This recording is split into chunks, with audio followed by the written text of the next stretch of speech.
how do you know that that design is not come about through natural processes? I don't think anyone says that the universe or any of this came about by accident. We're saying that it comes about through natural processes.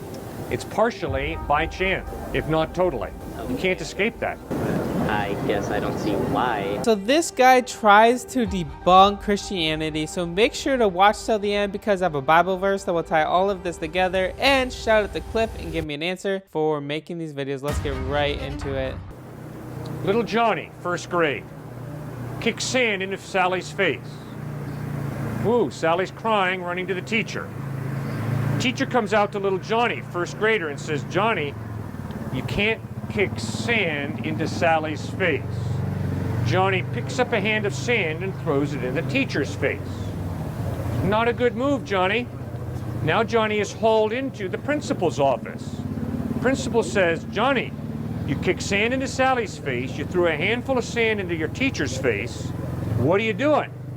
Johnny hauls back and slaps the principal. Wow. Now Johnny is really in trouble because now the police come to the principal's office and they confront Johnny with what he's done wrong. Johnny says, yeah, I did it, hauls back and hits the officer as hard as he can. Not a wise decision, Johnny. Now you're in even greater trouble. So Johnny is hauled before a judge. And the judge says, what are you doing, Johnny? And Johnny goes up and slaps the judge. Not a good decision, Johnny. It's going to get worse, the consequences. 15 years later, Johnny lunges for President Obama. Not a wise decision, Johnny. Now you're really in trouble. The point is simply this. The greater the authority of the person that you attack, the more severe is the consequence. Throwing sand into Sally's face in the sandbox is not the worst thing in the world. Lunging for the President of the United States, you're taking your life in your hands, buddy. Rebelling against God, the creator of the cosmos, really a very dumb move, because the consequences are incredible.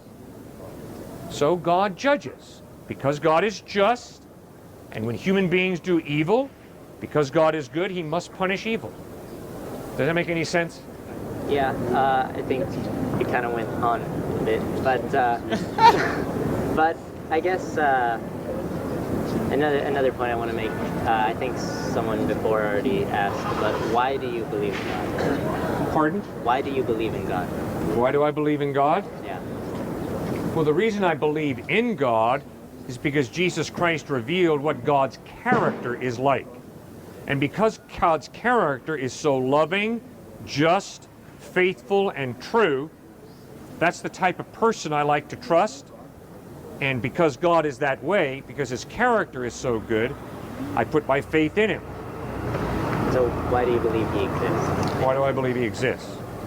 I believe God exists because the evidence of order and design points to a designer. I believe God exists because everything that has a beginning has a cause. The universe has a beginning, therefore the universe has a cause. God is the most rational answer to the question, what is the uncaused cause that created the universe? Thirdly, I believe God exists because I enjoy the rational mind that I have, and I enjoy talking with you, who also has a rational mind. And I'm convinced I cannot accept that the rational comes from the irrational. The rational comes from the non-rational. No. The rational comes from the rational. It does not come from the non-rational, is my experience. Therefore, it's far more plausible for me to believe in the beginning, a rational mind, God, created and gave us rational minds, than it is plausible for me to believe in the beginning, inanimate becomes animate and then gives me a rational mind. So what was your first reason? Order and design. Order and design. So why, given that God implies design, right? And we see design, how do you know that that design is not come about through natural processes? And why do you say that because this world has order, therefore God? Why can you go from that to You that? bet. So yeah, he went on a story. I heard him use that example before, and the other one was better. When I went to college, I wanted to get good grades. Unfortunately, in order to get good grades, I had to study very hard. When I went to college, I wanted to play major college basketball. The only problem is it's really hard to put a ball through a hoop 10 feet above the court. It doesn't happen by accident. Okay, I don't think anyone says that the universe or any of this came about by accident. We're saying that it comes about through natural processes, which are not accidents or random chance. What are they then? Well, as far as we can tell, from which they started, these laws that were set, that were present, caused this to happen. Oh. I mean, it's not random chance or accident. What are You have to admit that if there is no God, it is by chance. It's an accident, a random cause, a mutation, some explosion. If no one had a purpose for it, then that is an accident. No one meant to do it. So you have to at least admit that. mutations? Well, those can be explained through natural processes, even if we don't understand them. I mean, like, if you look close enough, I'm sure you can describe exactly what mutations are going to happen.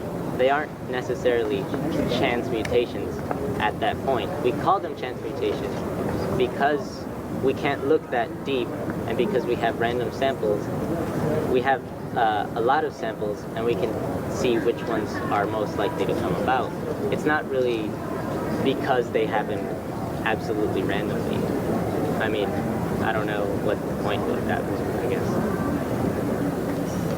Sir, there is no way that you can escape the fact, philosophically, that if there is no mind and things just come together, it's by chance, at least to some extent. It's partially by chance, if not totally. You can't escape that. I guess I don't see why that would be true at all, though. Well, in order for there to be order in all of my observation and experience, there's got to be an intelligent mind. And if there is no intelligent mind, then things just happen. Okay, so because there's order, like let's take Saturn, for example. That has order. Saturn has its order. It has rings. It has that weird hexagonal thing on the top of it, this hexagonal storm. It has all these wonderful orderly things, but there was no mind behind that. It simply happened because of natural processes. This is why you can put things into a mathematical system and have patterns come out. And we can say those patterns have order, but they didn't happen because of a mind. They happened because of science. They happened because of math. No, sir, they didn't happen because of science. Science is a description Okay, of the way it I happened. guess I said that wrong. But Science still. does not answer the question, is there an intelligent mind behind it or not? It does. That's a philosophical question, not a scientific question. But because we don't know the origin, and because we don't know why is it then that we can say, therefore there must be a mind? Because you got to move out of science class into philosophy class, in Yes. logic. And you've Even got to in ask logic. yourself, is it more logical, is it more reasonable to believe that chance comes about, that order comes about by chance, or is it more reasonable to believe that order comes about from an intelligent mind? That's not science. That's philosophy class. See, science, hard science, is a study of the process, right? It's based on experiments. And you better be able to do your experiment in London, England, and Calcutta, India, as well as in Austin, Texas. Otherwise, it's not science. Repeatability of an experiment to verify how something happens. That's science. The question, is there an intelligent mind behind this process, is not a scientific question. It's a philosophical, theological question. So in order to answer the question, does God exist? You can't stay in science class. You got to move out into philosophy, into theology, and ask yourself, what is more reasonable? To believe that order and design comes about by chance, or to believe that order and design is a result of an intelligent mind?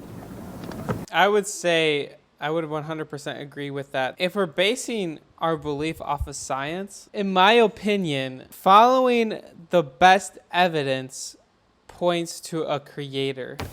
Now that's why I referred to me in college, trying to get A's.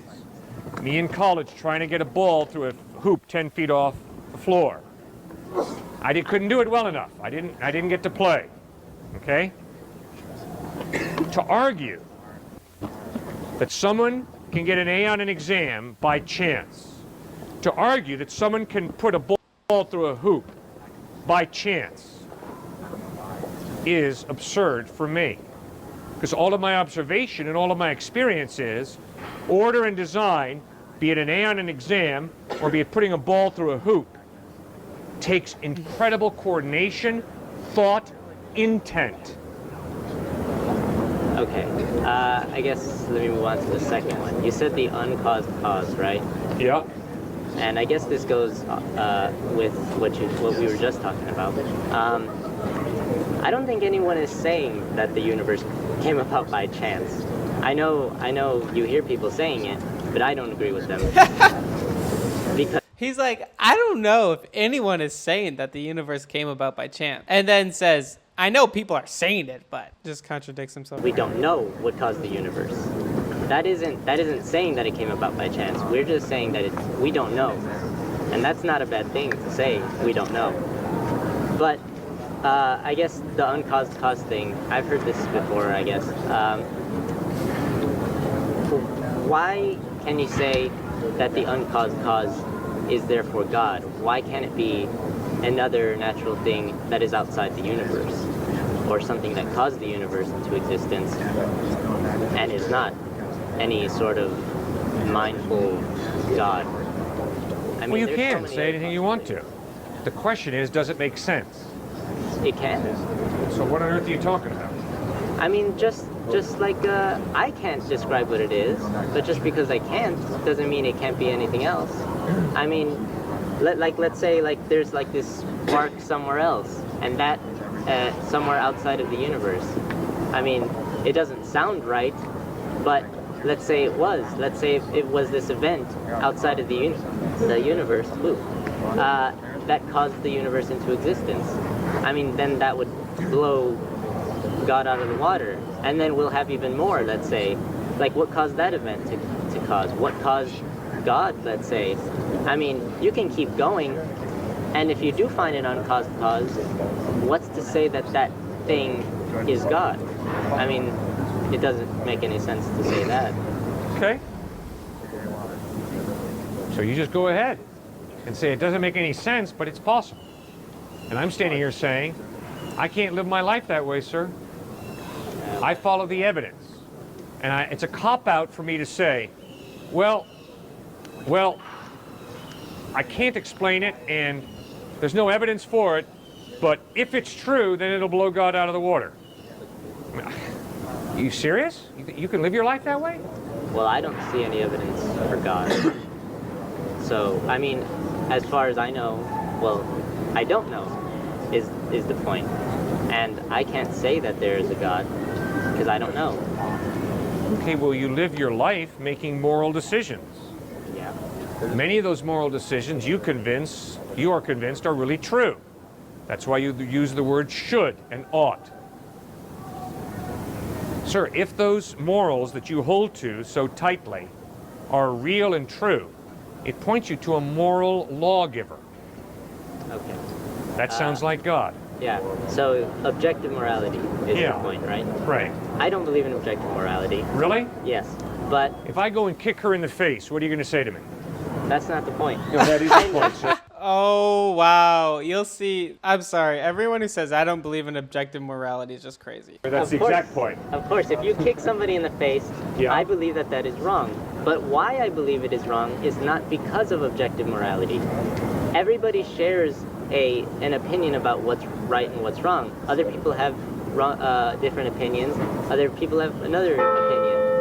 And we can argue about them, and we can decide what is actually valuable to us can make a decision about what we should or should not do, depending on that criteria. And I mean, just because we can't decide about what's right and wrong, doesn't mean there isn't like this sort of better answer. I'm sorry, you missed my whole point. Okay, we'll start over. If I walk up to her, kick her in the jaw, I don't think you're going to look at me and say, Cliff, from my perspective, that was wrong. From your perspective, it was right. It's just a matter of opinion. You're not going to live your life that way. I'm not going to say that because of language. That would be too long to say. Of course I'm going to say that. No, now you're copping out on me. Stick with me, please. No, I'm not copping out. Yes, you are. You're running away. Saying. Stop running away. You know very well that if I kick her in the jaw, something deep within you is going to say, that was wrong. Objectively wrong.